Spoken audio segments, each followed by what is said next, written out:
भीगी भीगी सी तन्हाई है, इन किताबों में भी नहीं लगता हमको सजनी की याद आई है। भीगा भीगा सा दिसंबर है।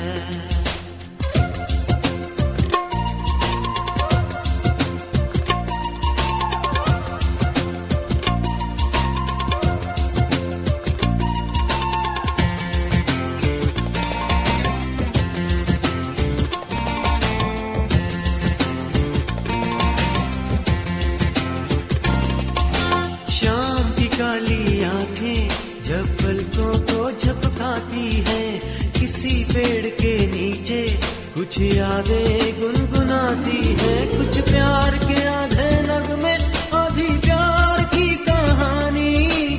एक शहर का राजा और एक गांव की रानी, दोनों बड़े प्रेमी थे, वन में आया करते थे।